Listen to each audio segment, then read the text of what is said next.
este espacio en vivo. Vamos a esperar a que se una más gente.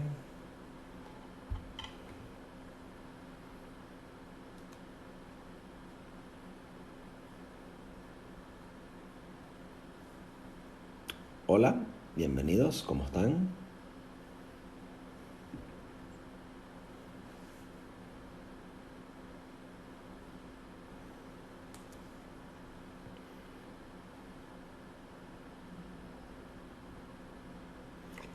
En 4 minutos vamos a comenzar el en vivo. Hola a todos, bienvenidos.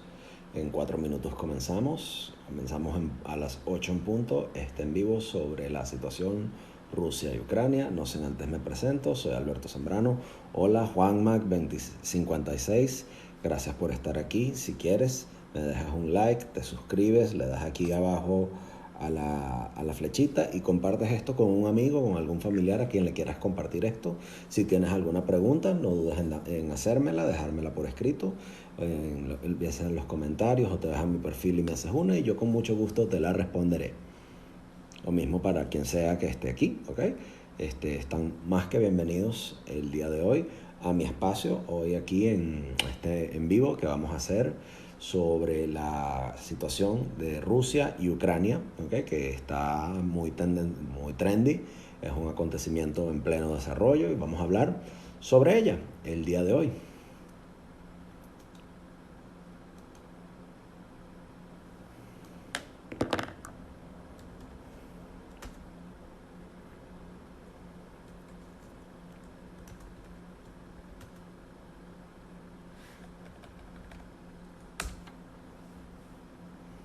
En breve vamos a comenzar, faltan unos 3 minutos para que comencemos.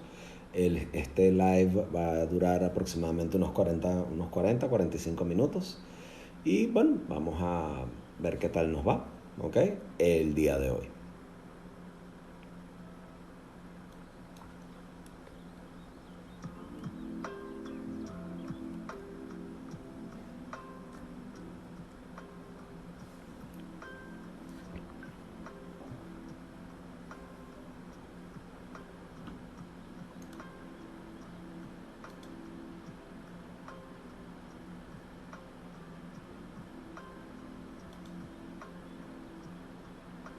Hola Maricel 8, bienvenida a mi en vivo. Gracias por tus likes. No dudes en seguirme. Hola Jay Corseca S, gracias, bienvenido. No duden en seguirme. Sigo a punto basuras, bienvenidos. No duden en seguirme, compartir esto, le dan aquí abajo la flechita, comparten esto con algún amigo, con alguna amistad. Alejandro Rojo, bienvenidos. En breve vamos a comenzar, en unos 2 minutos comenzamos este en vivo. Sebas 1490, bienvenidos sean todos, gracias por irse acumulando. Veo que está llegando cada más gente. Por favor, denme likes, ya que eso me ayuda con el algoritmo para llegar a más gente en este espacio que vamos a hacer, en este en vivo que vamos a hacer en TikTok, y vamos a hablar sobre la situación en Rusia. Vamos a hacer un análisis sobre qué está pasando, qué está ocurriendo, por qué está ocurriendo, ya como el micrófono un poco, por qué está ocurriendo lo que está ocurriendo, cuáles son las consecuencias de lo que está ocurriendo, si estamos al borde o no de una guerra, y cuáles son esas implicaciones, qué va a ocurrir, para dónde vamos. Dairon Free, bienvenido, ¿ok? Compartan esto con sus amigos, compartan esto con sus familiares, no duden en darme un like, suscribirse a esto. Les recuerdo que esta conversación queda grabada. Yo después voy a subir esto a mi canal de YouTube y voy a complementar este video en mi canal de Patreon, ¿okay? Donde voy a también hacer una exposición junto con mapas, de hacer un video mucho más elaborado que va a complementar junto con este audio en vivo y sus preguntas. De nuevo, si tienen alguna pregunta, alguna duda, algún comentario, no duden en dejármelo. Yo con mucho gusto se los voy a contactar, se los voy a responder sin ningún tipo de problema, ¿ok? Y bueno, vamos a comenzar, ¿ok? Vamos a empezar en breve. Tengo mis notas aquí en la computadora. Entonces, fíjense, ¿de qué vamos a hablar hoy? Hoy vamos a hablar de la crisis que hay en la región de Ucrania, en la región de Rusia. Recientemente, la República de Ucrania y la Federación Rusa se encuentran peleando, ¿okay?, en una crisis diplomática que se ha vertido a lo que es al occidente, la lucha de poder entre Rusia y la OTAN por una serie de razones. Los deseos constantes de expansión rusa, ¿okay?, y los deseos constantes de expansión de la OTAN, en una guerra de poderes que se extiende más allá de lo que es los conflictos de la dominación cultural de la posguerra, ¿okay? Esto es un conflicto que trasciende más allá de lo que son las fronteras de la geopolítica actual, y nos tenemos que remontar a la época de cuando se formó Ucrania, ¿okay? Ucrania es una nación muy vieja, ¿okay? Data desde la época de los 1500, pero la Ucrania actual, como la conocemos, la Ucrania moderna como la conocemos, es una invención de la revolución bolchevique rusa. Cuando los bolcheviques conforman y crean lo que es el Estado soviético, la Unión de Repúblicas Socialistas Soviéticas, posterior a la revolución bolchevique que toma el poder de Rusia en 1917, derrocando al zarismo, integran y declaran una Unión de Repúblicas Socialistas Soviéticas, integrando a un montón de territorios satélites, y con ello trae y conlleva a la anexión de Ucrania, ¿okay? Entonces, a lo largo de la historia de la Unión Soviética hubo una serie de cambios por parte de ellos, ¿no? Stalin causó una hambruna terrible al crear el Holodomor, y las hambrunas allí, al poner a pelear a los judíos ashkenazi entre ellos para poder lograr la dominación de esos espacios, ¿okay?, así como la dominación cultural la dominación rusa, ¿okay?, de ese territorio. Debemos recordar que en Ucrania se habla ucraniano, no se habla ruso. Al no hablar son dos idiomas distintos, y la dominación cultural rusa durante la época de la Unión Soviética fue muy dura, fue muy cruenta, fue impuesta a la fuerza por parte del comunismo soviético, ¿okay? Entonces eso creó dentro del Partido Comunista ucraniano grandes divisiones a la hora de poder generarse, ¿okay? Luego de Stalin llegó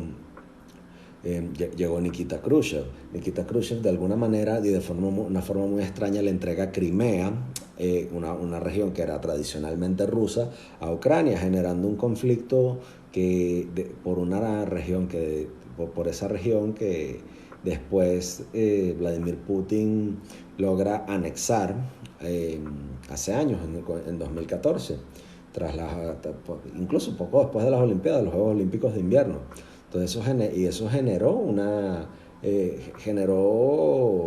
generó polémica en su momento, porque lo hizo ante los ojos de todo el mundo y en la opinión de los occidentales con gran impunidad. Y bueno, después de Putin vino Brezhnev. Brezhnev dio ciertas concesiones a los ucranianos con respecto a la dominación cultural, una vez más, del ruso y del idioma ruso en Ucrania, como una forma monopolizante de la dominación cultural de ese territorio. Entonces, fíjense cómo los ucranianos constantemente han sido pisoteados por una dominación rusa, ¿okay? Y eso ha tenido sus consecuencias, ¿okay? Porque esa dominación y esa presión y esa presencia ha tenido consecuencias en la forma constante y sonante en la cual se presenta el conflicto. ¿Por qué? Porque generó dentro de la población un sentido de identificación, un sentido de ocupación y un sentido por así decirlo, de pertenencia y de arraigo ruso, que es lo que lleva y motiva a los separatistas de Donbass y de Lugansk a manifestarse de la forma en la que lo hacen. Lo cual nos lleva a analizar el conflicto de Donbass en contexto, ¿ok? En días recientes, Rusia claramente ha señalizado su disposición de escalar un conflicto de 8 años en el este de Ucrania, en la región de Donbass, ¿ok? Entonces, el 18 de febrero, un día después de que los separatistas de Donbass eh, detonan, ¿okay? Una guardería en un territorio controlado por el gobierno, las autoridades en las dos repúblicas proclamadas de Donbass ordenan una evacuación masiva de civiles, y esas evacuaciones van a ser para Rusia mucho más sencillo mover sus equipos y sus personales hacia Ucrania, ¿ok? ¿Y qué es lo que ocurre? Rusia tiene cerca de 190.000 tropas estacionadas cerca de Ucrania, y eso aumenta la posibilidad de unas violaciones del cese al fuego y de lo que Estados Unidos y el bloque de la OTAN consideran como ataques false flag, ataques provocados, ¿ok? Por parte de Moscú, para utilizar la amenaza de una invasión para ganar concesiones significativas, para que Rusia gane concesiones significantes sí, concesiones importantes de parte de Kiev y en el occidente, ¿okay?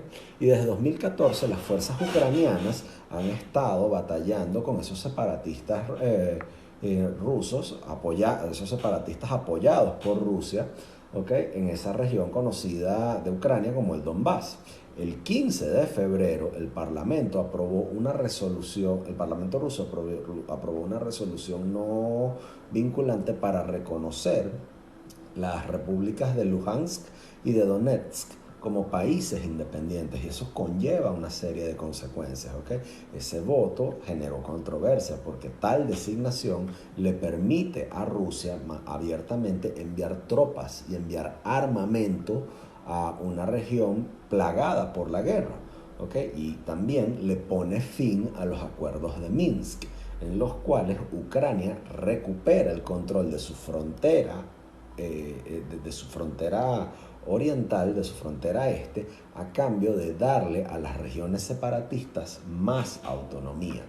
¿Y qué ocurre? Bueno, que cuando Rusia reconoce, como lo dijo Vladimir Putin ayer, cuando Rusia reconoce el hecho de que ya Lugansk y Donetsk son repúblicas independientes, ¿okay? Los acuerdos de Minsk ya quedan por completo descartados, ¿okay? Los separatistas a cargo de Ucrania en esas dos repúblicas separatistas reclaman soberanía, ¿okay? Sobre todo el territorio, sobre los oblasts de Donetsk y Luhansk, que son toda una región, es todo un pedazo. Cuando ustedes vean el mapa van a ver que es un pedazote, pero de hecho controlan una región mucho más pequeña entre la frontera rusa y las dos regiones, las dos ciudades más importantes de esa región, ¿okay? Y esas dos regiones controladas por los separatistas las controlan los rusos, ¿okay? Y los rusos son la mayoría de esos soldados que conforman esas repúblicas son de hecho soldados rusos, ¿okay? Pero Moscú niega, ¿okay? Afirma negar que tiene tropas en el Donbass, y en Donetsk, diciendo que esos soldados son mercenarios y que son voluntarios. Muy probablemente lo sean porque muchas veces así operan, como también puede que sean directamente soldados rusos conscriptos en el ejército, que no es algo descartable, ¿okay? Después de todo, el ejército ruso así opera. Entonces, ¿qué es lo que ocurre? Occidente se enfrenta a un dilema. ¿Por qué? Porque una opción es ir a la guerra, ¿okay? Y otra opción es enfrentar a Rusia ante el escenario diplomático y una serie de sanciones. Hoy, Estados Unidos, la Unión Europea, Canadá y el Reino Unido emitieron una serie de sanciones bastante agresivas contra el régimen ruso y los jerarcas rusos y lo que llaman la oligarquía rusa. Y a la larga, ¿quiénes son sanciones económicas? ¿Okay? Que a la larga van a generar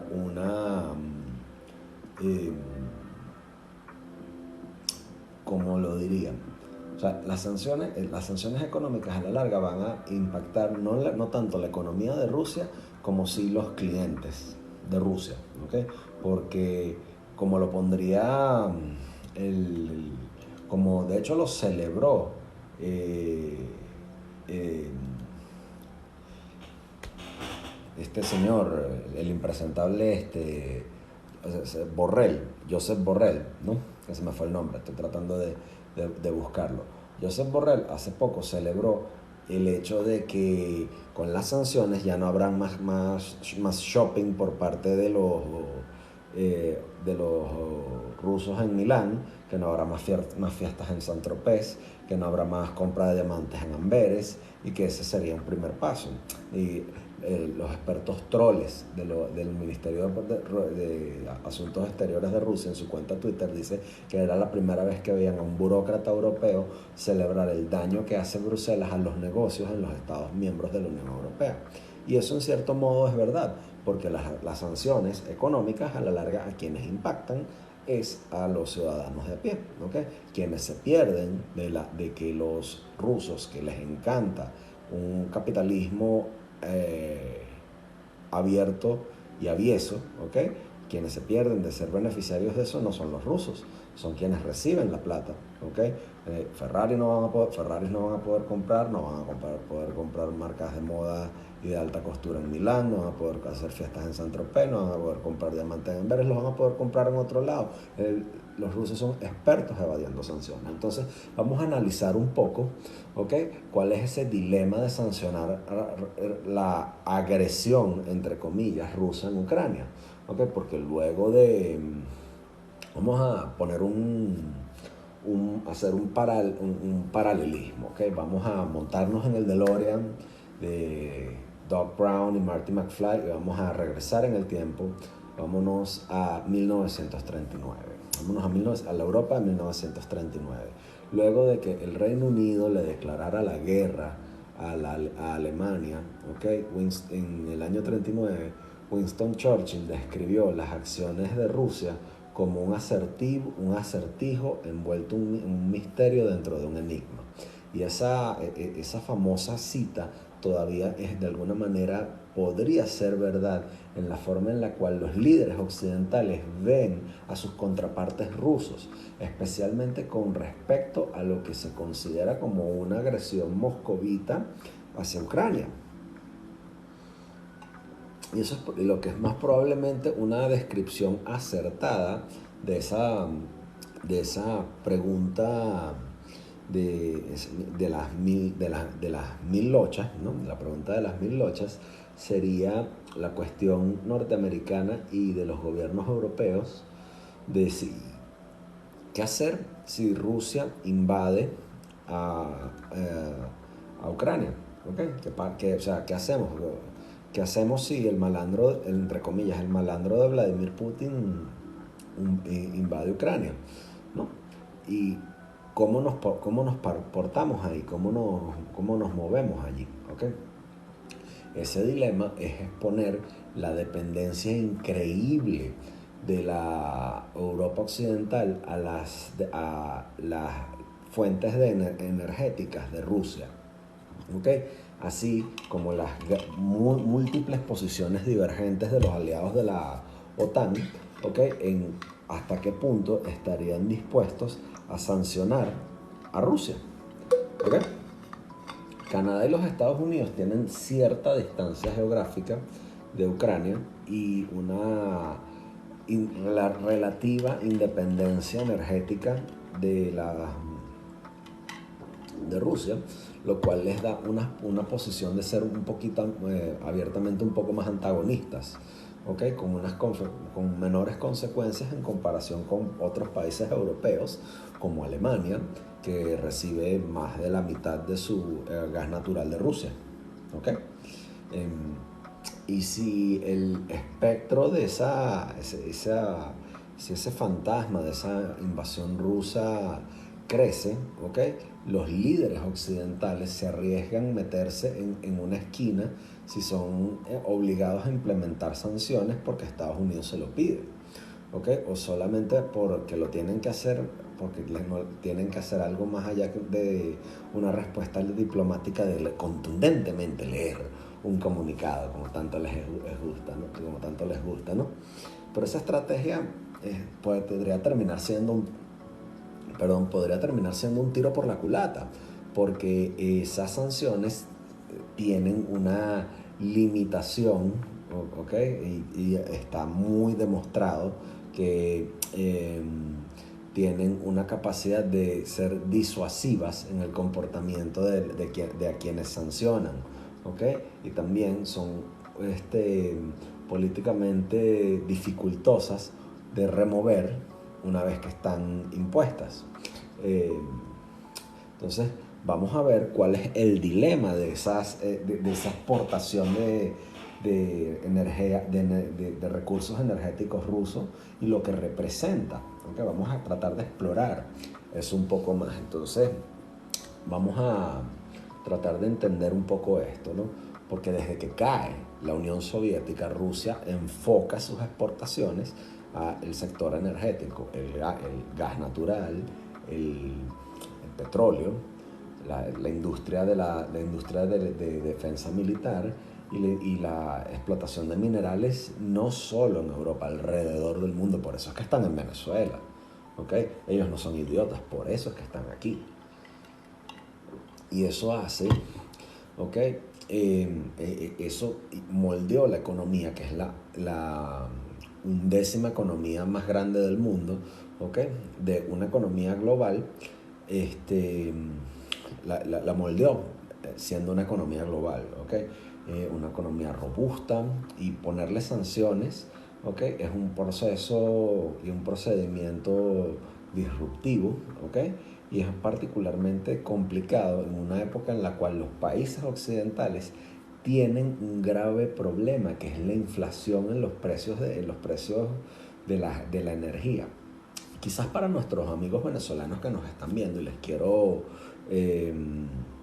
mandar saludos por sus interacciones tan buenas que me están haciendo aquí desde TikTok. Les recuerdo que me pueden seguir tanto aquí por TikTok, compartir este video, mandárselo a un amigo dándole aquí a la flechita, mandándome likes, ¿okay? Compartirlo fuera de esta red social, suscribirse a mi canal de YouTube o suscribirse a mi Patreon, patreon.com/Alberto Zambrano, donde pueden obtener contenido exclusivo que yo hago con este video, que yo edito, que después lo pongo, le pongo mapas, le pongo gráficas, le pongo más cosas para que ustedes lo puedan ver, ¿no? O sea, quiero que entiendan que particularmente a nosotros los venezolanos la cuestión energética no nos es tan problemática, porque nosotros somos un país productor de recursos energéticos. Pero los países que no son productores de petróleo, los países que no tienen recursos energéticos, les es muy costoso comprar gasolina, les es muy costoso mantenerse calientes, o sea, mantenerse abrigados durante los inviernos, ¿ok? Tienen 4 estaciones y tienen que, o sea, se ven forzados a invertir mucho en infraestructuras para poderlo hacer, ¿ok? Entonces, ¿qué ocurre? Que en una época como la actual, donde los países occidentales tienen que lidiar con una inflación en los precios de energía, y donde tienen una marcada tendencia a querer irse por una serie de tecnologías para producir energía verde, energía que tenga un menor impacto ambiental, que es muy cara, ¿ok? Y que les cuesta tener una buena adopción para ella, oye, es bastante complicado. Y a lo largo de los años, ¿ok? O sea, ¿qué vemos? Que Estados Unidos ha impuesto sanciones a países como Cuba, que es aliado de Venezuela y de Rusia, Irán, que es aliado de Venezuela y Rusia, Corea del Norte, que es aliado de Rusia, de China, ¿ok? Y Venezuela, que es aliado de todos los anteriores, ¿no? ¿Y qué es lo que ocurre? Que esas sanciones están diseñadas para alterar la economía, la actividad económica de esos países, y con un efecto devastador, porque quienes terminan pagando eso el plato roto son los ciudadanos, ¿okay? Pero en comparación con Rusia, mi país Venezuela, Irán, Corea del Norte, Cuba, ¿ok? O sea, todos esos países eh, no son muchos, o sea, somos más pequeños, son países más pequeños, ¿ok? Tienen una economía menor y están menos interconectados con los mercados globales, ¿ok? Irán y Venezuela son dos países petroleros de peso, ¿ok? Pero no en comparación con Rusia, ¿ok? Eh, en, Fíjense, en febrero, aquí, sí, en febrero del año 2021, eh, hay muchas, hay muchas divergencias a nivel del mundo de los analistas y a nivel del mundo político sobre qué hacer, ¿ok? Pero lo que no hay es desacuerdo de que la dependencia que tiene Europa del gas y del petróleo, ¿ok? Es su talón de Aquiles desde el punto de vista político y es donde las sanciones occidentales pudieran causar mayor dolor. Solo 2021 la industria del gas y del petróleo representa 36% del presupuesto internacional ruso y 49% de sus exportaciones. Pero hay mucho desacuerdo sobre cuál es la dependencia de las exportaciones energéticas rusas que representen que eso realmente represente su talón de Aquiles, ¿okay? Como un punto sobre el cual Estados Unidos y Occidente se pudieran apalancar si quisieran sancionar a Rusia, porque Rusia exportó más de 185 mil millones de metros cúbicos de gas natural a Europa en 2020 y eso es 38% de todo el trade global de ese año. Entonces, sancionar a la industria energética rusa, en particular al gas natural, debido a lo que es la dificultad de encontrar alternativas por cuestiones de infraestructura, tendría unas repercusiones inmediatas para Europa durísimas. El mismo Sergei Lavrov las dijo hoy. Si ustedes sancionan a Rusia, si ustedes cancelan, como lo hizo Olaf Scholz hoy, que no va a validar el gasoducto Nord Stream 2, ¿no? Al no validar el tubo ese gigante que pasa por allá, al no poderlo, eh, no darle el sello de aprobación, lo que está haciendo Olaf Scholz en pro de sancionar a Vladimir Putin y a sus pretensiones de querer anexar pedazos de Ucrania a su conveniencia, quienes están pagando eso son los ciudadanos alemanes, que van a tener que pagar más de 2.000 euros en la factura de la luz y de la calefacción.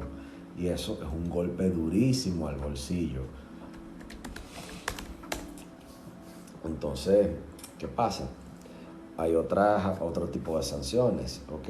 Ellos quieren limitar por ejemplo, limitar el acceso de Rusia al sistema de transacciones SWIFT. Rusia tiene su propio sistema de transacciones, ¿ok? Y eso, si ustedes le cortan a Rusia el acceso al sistema de transacciones bancarias, pues Rusia lo que hace es buscar meterse por otro lado, ¿ok? Y la pérdida de esas exportaciones del sistema de hidrocarburos rusos, bien sea por sanciones directas o por la retaliación rusa indirecta, ¿okay? Llevaría a que hubiera escasez masiva de gas en Europa, ¿okay? Y ante la falta de alternativa de reemplazar los despachos rusos, eso causaría un malestar económico y social sin precedentes a lo largo y ancho de ese continente, ¿okay? Sin precedentes. Entonces, gracias por sus comentarios, al final se los voy a ir leyendo para poder hacerlo, porque quiero enfocarme en la exposición primero, pero sigan comentando, sigan dejando sus comentarios, que yo prometo leerlos y prometo dar mi opinión sobre ellos, ¿ok? Fíjense, las sanciones hacen que, o sea, si ustedes se ponen a sancionar, como lo están haciendo, el sector energético, eso sería terrible, ¿ok? Y eso sería pegarse un tiro en el pie para Occidente, ya que tienen que buscar una estrategia diseñada para poner la mayor cantidad de presión económica en Moscú. ¿Con cuál fin? Bueno, con el fin de minimizar que haya algún tipo de blowback, algún tipo de coletazo hacia los países europeos. Entonces desglosemos eso, ¿ok? O sea, vamos a, este, vamos a desempacar eso un poco. Europa del Este y la Europa Central dependen del gas natural europeo, o sea, ese sector europeo depende del gas natural ruso como no tienen idea. Solo en 2020, o sea, las exportaciones de gas natural ruso son 34% de todo el gas consumido en Europa, y eso incluye Turquía, ¿ok? Muchos de los países europeos como España y Francia importan poco gas ruso, pero países en Europa Central y Europa del Este, como Eslovaquia y Austria, ¿okay?, dependen del gas ruso a todo dar. Alemania es uno de los puntos neurálgicos, porque ellos importaron, ¿cuánto? Ya va, eso lo tengo aquí, ¿dónde está la chuleta? Vamos a ver aquí el Excel. Ajá. Ellos importaron 56.300 millones de metros cúbicos de gas natural de Rusia, y eso es 63% del consumo. Oye, es bastante, ¿ok? Es bastante. No, pensaba que era menos, no, es muchísimo más, ¿ok? Entonces, ¿qué pasa? Que ellos no pueden darse el lujo de poder, de poder sancionar a su principal proveedor energético, ¿okay? Porque se quedan sin gas, y si se quedan sin gas, no van a, el pueblo es quien lo paga, esas sanciones. No hay una alternativa inmediata al gas ruso, ¿okay? Los europeos no pueden agarrar y poner esa pica leña, ¿okay?, y meterla en una estufa para calentarse. No lo pueden hacer. O sea, está bien los que tienen una casa, pero no con una chimenea, pero no todo el mundo puede hacerlo. Hay muchísima gente vive en apartamentos, y, o sea, estamos hablando de hospitales, estamos hablando de infraestructura, estamos hablando de unas economías súper tecnificadas y complejas que no pueden darse el lujo de improvisar unas fuentes alternativas de energía de un día para otro. ¿Okay? Estados Unidos y los líderes europeos tienen que buscar a los productores de gas natural, como Qatar, ¿okay?, cuyo emir fue para Washington este mes, ¿no? El emir de Qatar fue para Washington este mes, sobre el incremento de exportaciones hacia Europa, si hay un corte o sanciones con respecto a ello. Pero esa producción de gas que pueden tener países como Qatar es limitada. Y a diferencia del mercado global del petróleo, el gas natural carece de un productor así que pueda movilizar el mercado como una veleta estilo Arabia Saudita, que puede hacer que las exportaciones crezcan mucho o se reduzcan en un chasquido. ¿Okay? Los 185.000 millones de metros cúbicos rusos de gas natural en Europa de 2020 es equivalente al 38% del mercado de gas natural mundial. ¿Okay? Entonces, dense cuenta que los rusos son unos pesados ahí. No es fácil para ponerle un parado a eso desde un punto de vista energético. Y eso es algo que los rusos muy inteligentemente van a saber utilizar en este conflicto, y lo hacen. ¿Okay? La maquinaria de propaganda rusa no es tonta, lo van a saber hacer muy bien. ¿Okay? Entonces, Europa tiene que volver a llenar sus depósitos y sus reservas de gas durante este verano que está por venir. Ahorita todavía continuamos en invierno, ¿okay? Allá todavía está haciendo frío, la primavera también es frío, pero en invierno tienen que reponer sus depósitos de gas. Y aunque los países europeos están saliendo de una temporada de invierno de 2021-2022, donde el pico de la demanda de gas natural debido por la necesidad de la calefacción, o sea, es mucho, ¿ok?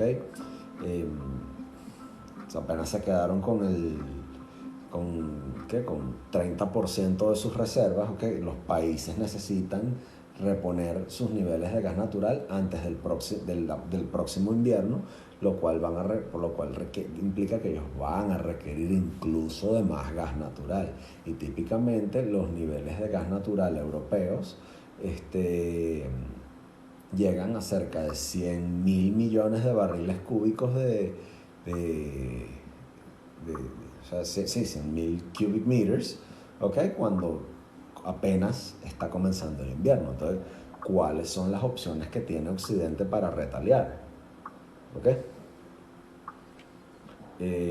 Bueno, las opciones que tiene Occidente para hacer una buena, adecuada retaliación es que Estados Unidos y Europa se han abstenido de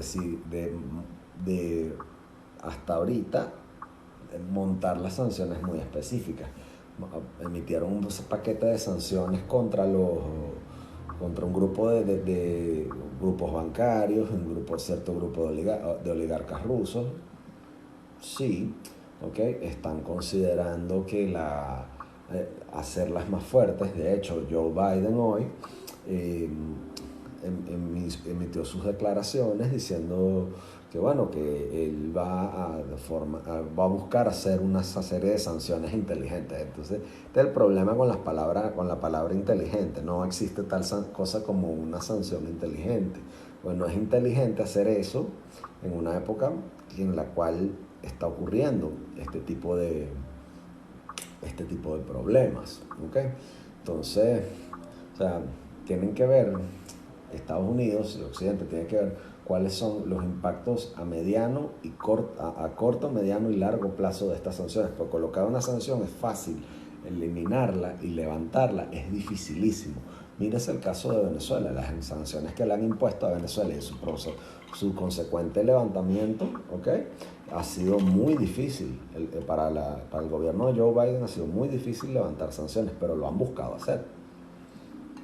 Mi pana Reinaldo Carrillo, cuando trabajábamos juntos en Factores de Poder, escribió un excelente artículo sobre cómo Estados Unidos estaba levantando, al principio del gobierno de Joe Biden, cómo se estaba preparando el levantamiento de las sanciones y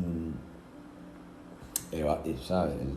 La fue montando, ¿no? El desmontado de sanciones es complicado, ¿ok? Entonces, de los países que pueden montar sanciones, el que más rápido lo puede hacer es Estados Unidos en comparación con la Unión Europea, donde la adopción de sanciones requiere aprobación unánime de sus miembros, ¿ok? ¿Por qué? Bueno, por la forma en la que está conformada la Unión Europea. Washington es más proclive a tomar una acción mucho más agresiva cuando se trata de sancionar a Rusia sobre sus acciones sobre Ucrania. ¿Okay? Por otra parte, ¿por dónde lo podemos ver? Las diferencias que hay en los países occidentales sobre Rusia también van a hacer que mantener esas sanciones mantener la política de sanciones sea difícil, porque mientras los Estados Unidos pueden mantener su política de sanciones de forma indefinida sin que otros países le pongan veto, la Unión Europea, su política extranjera requiere unanimidad, mientras que Rusia va a tratar de hacerle las cosas difíciles a sus Estados miembros, ¿okay? Como lo hace con Alemania, por ejemplo, ¿okay? Y esa división que hay de larga data sobre el gasoducto del Nord Stream 2, ¿okay? Es una de las cosas evidentes que podemos ver allí, ¿okay? Pero sumado a esto están las otras sanciones, las congelaciones de activos, el veto de los viajes, para los oficiales rusos, ¿ok? Pero ahí están las sanciones combinadas, o sea, ¿ok? ¿Qué es una sanción combinada? Ya, pausa aquí para recargarme con agua, porque hablar me seca la garganta sobremanera. Bueno, una sanción combinada consiste en expandir las sanciones al sector financiero ruso. ¿Okay? Los Estados Unidos, Reino Unido y la Unión Europea, Canadá van a poner en lista negra a más instituciones financieras rusas, van a poner restricciones diseñadas para limitar la habilidad rusa de convertir su moneda, los rublos, a otras monedas como el dólar, el euro o la libra esterlina. ¿Okay?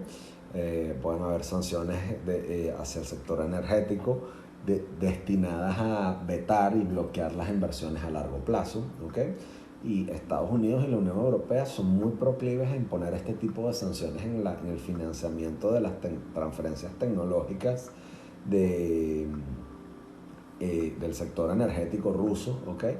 En proyectos de petróleo y de explotación petrolera y de gas, ¿no? Particularmente los que son los proyectos de explotación petrolera y de exploración petrolera, los más audaces, los más complicados, ¿okay? en los cuales las compañías occidentales participan porque les llama la atención, ¿okay? Sobre todo los que hay por allá en el Ártico ruso, ¿okay? Y los proyectos de Rusia que tienen con el fracking y con el shale oil, ¿okay? O sea, son que, bueno, eso también de ese paquete de sanciones aprendimos cuando vimos lo que ocurrió con la anexión de Crimea en el 2014, ¿okay? También podría haber mayor expansión de los controles y de sanciones en los productos de alta tecnología a Rusia, porque a pesar de tener una gran economía, Rusia carece de un sector tecnológico que produzca productos que tengan y que sean estratégicamente importantes en las próximas décadas, como tecnología electrónica de alto nivel, ¿okay? Biotecnología, semiconductores, tecnología verde, y los controles de exportación que pone Estados Unidos a los smartphones chinos, como lo hizo con Huawei, han demostrado, en las sanciones que Estados Unidos le puso a Huawei, demuestran cuán efectivas pueden ser tales medidas en cortarle las patas a una compañía o el acceso a un país a la tecnología en campos clave. ¿Okay? El mercado pequeño que tiene Rusia y el impacto directo limitado que pueden tener Rusia en las exportaciones de gas y petróleo hacen que los controles de exportaciones sean una opción atractiva para retaliar contra las acciones de Moscú en Rusia. ¿Okay?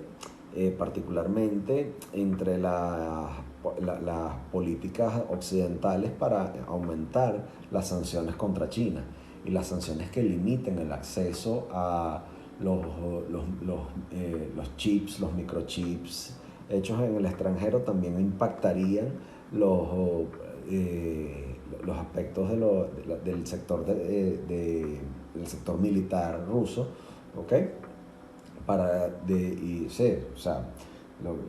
De las compañías del sector militar ruso como Baikal y Elbrus, ¿okay? Ya que utilizan chips de Taiwan Semiconductor Manufacturing Company, porque también eso cae dentro de esas sanciones, ¿no? Para ver, las otras sanciones que puede haber sobre personajes particulares afines al régimen ruso, que sean cercanos al Kremlin, que sean cercanos a Vladimir Putin, a otros oficiales rusos, ¿ok?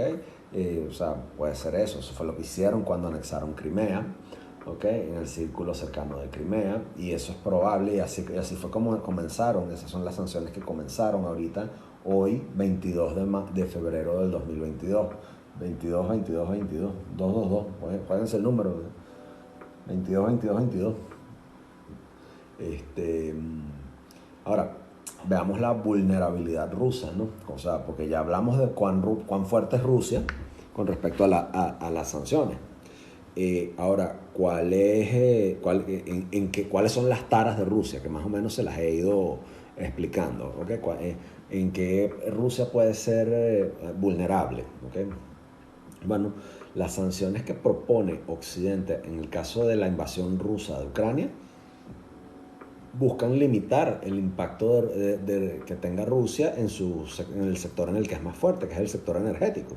¿Okay? Pero esas no alcanzan a lo que sería lo que ya se conoce como la opción nuclear en el sector financiero, que es atacar a Rusia en el sector financiero, que es vetarla del sistema de transacciones SWIFT. ¿Okay? Es probable que el número de sanciones y el nivel de sanciones que consideren tengan que ser terribles para Rusia, eh, si les quitan la capacidad de poder hacer transacciones SWIFT. No sé si Joe Biden les quitó la capacidad a los rusos el día de hoy con eso. No he explorado bien las sanciones que le puso el State Department a Rusia, pero las podemos buscar mientras tanto, ¿ok?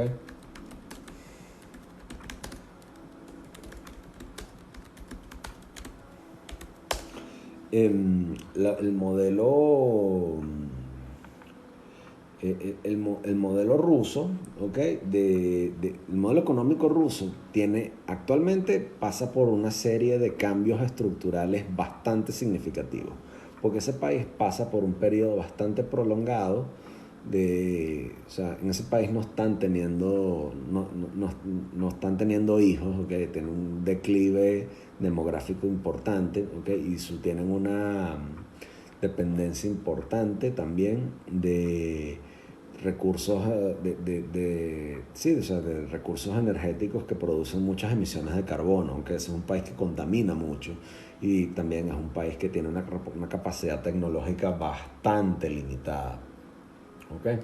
Es una capacidad o sea, económica bien, sí, o sea, sí, limitada, una capacidad tecnológica limitada.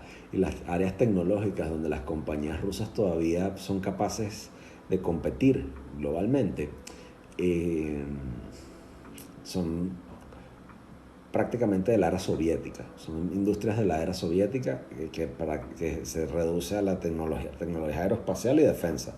¿Okay? Pero incluso en esos sectores las compañías rusas se están quedando atrás con competidores como China.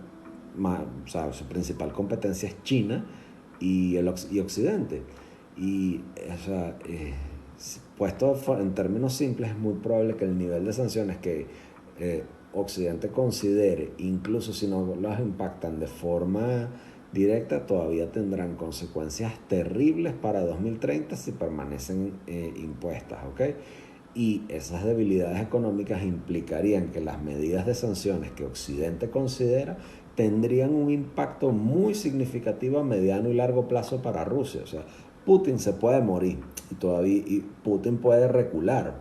¿Okay? Putin puede echarse para atrás, pero una vez que tú echas hacia adelante las sanciones, eso no, es muy difícil echarlo hacia atrás. Entonces, ¿cuál es el problema de lo pichacoso, de lo pegostoso que son esas sanciones? ¿Okay? Sin un... o sea, si la cosa no cambia, y en términos seratianos, nada cambiará con un aviso de curva, porque en sus caras veo el temor, ya no hay fábulas en la ciudad de la furia. ¿Okay? Es difícil imaginar una serie de eventos que llevarían a Occidente a relajar las sanciones que impone a Rusia como consecuencia de esta crisis. ¿Okay? Ha sido muy difícil probar políticamente que para los gobiernos occidentales la remoción de sanciones de manera efectiva contra países que no son tan democráticos como ellos. ¿Okay?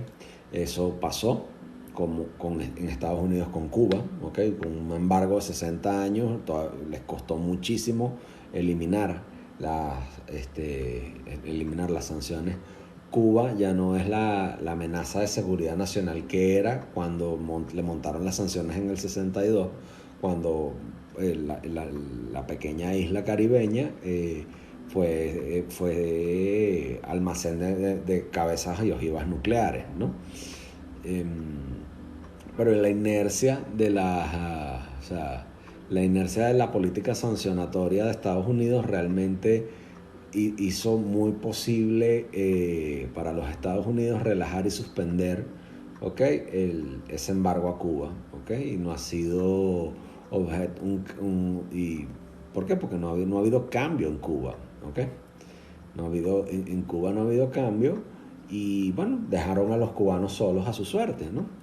Recientemente la inercia política detrás de los Estados Unidos, la inercia política detrás de los Estados Unidos hacia Irán, nos demuestra cómo incluso si un país negocia un acuerdo para relajar sus sanciones, puede que no sean permanentes, ¿okay? Porque las quitan y las ponen. O sea, una vez que tú impones unas sanciones económicas es muy difícil poder quitarlas. Es complicadísimo desde el punto de vista administrativo, desde el punto de vista legal, y es mucho lo que hay que hacer, ¿okay?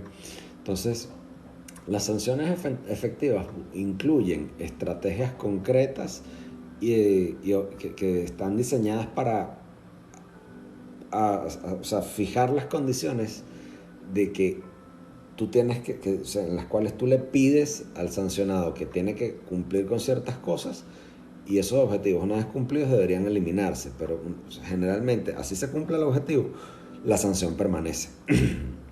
¿Okay? Entonces, ¿qué es lo que le pedirían a Occidente? ¿Qué es lo que le exigiría a Rusia que hiciera? Bueno, que entre en negociaciones para un cese al fuego y que no parara la invasión, disuadir a Rusia de comenzar una acción militar mucho más amplia, ¿ok? Y bueno, eso, o sea, no es otra cosa, sino eso. Okay, los líderes occidentales son mucho más proclives a diseñar una política de sanciones con objetivos nacionales en mente, con miras a castigar a Rusia por invadir Ucrania en primer lugar. Pero la forma más realista de remover sanciones sería involucrar a Rusia en el hecho de que tengan que hacer concesiones importantísimas, ¿okay?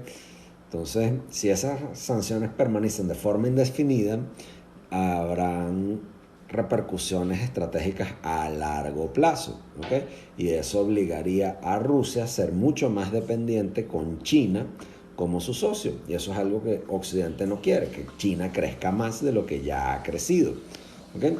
Pero incluso si no se alía más cercano con China, con Rusia, China podría ver a un paquete de sanciones muy agresivas de Occidente como una señal de poder arriesgarse aún más si hay un conflicto con Taiwán, si hay un conflicto en el mar del sur de China. O sea, China también tiene que ver cómo se mete en ese paquete, ¿okay?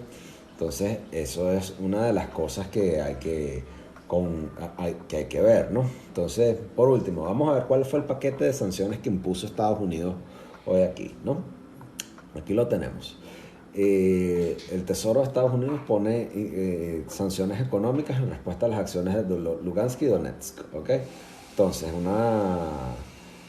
bla, bla, bla, cháchara, cháchara, cháchara. Estados Unidos quiere bloquear instituciones financieras de gran envergadura, ¿ok? Entonces, Banco de la Corporación Estatal para el Desarrollo y Asuntos Económicos, Bank, ¿ok? Sancionaron ese banco, sancionaron la Bank Public Joint Stock Company, una compañía, ¿ok? Y una serie de barcos, el Baltic Leader, el Linda, el Pegas, el Fesco Magadan, el Fesco Moneron Y bueno, sancionaron a Denis Alexandrovich Bortnikov, a Peter Mikhailovich Fradkov, a Vladimir Segrevich Kiriyenko, y bloquearon restricciones de deuda soberana. De nuevo, esa política sancionatoria, sobre todo la de los bancos, va a ser pegostosa de poder sacar a largo plazo si así se buscara acomodársela. Pero bueno, así, ese es el mundo que tenemos, atribulado, así es como está ahorita. Okay, hay muchas muchas otras compañías que está Alkestrid, Antares, Elitnie, PSB, Erafond, un montón de empresas fueron sancionadas hoy. Pero bueno, la cosa continúa, el pleito sigue, esto todavía no se ha acabado, pero esta transmisión sí se tiene que acabar. Yo espero les haya gustado. Leo sus comentarios, estamos a punto de llegar, ¿ok? Bueno, Juan Cap dice, vamos a ver qué me han puesto aquí. Vamos a ver qué me han ido poniendo, ¿ok? ¿Qué opino que vengan a Venezuela las ucranianas? Que se mejora la raza. Bueno, el mestizaje, el mestizaje. La gente sí es inventora. Bueno, el mestizaje, compañeros. El mestizaje. Ok. Antiguamente Rusia era puro en lo económico en el sector agrícola. Bueno, sí, ¿no? Que me acerque más al micrófono, se pierdan algunas palabras. Bueno, trato de hablar lo más cercano que pueda. Me parezco a Duff Goldman, el pastelero profesional. ¿Quién coño es Duff Goldman? Vamos a ver quién es Duff Goldman.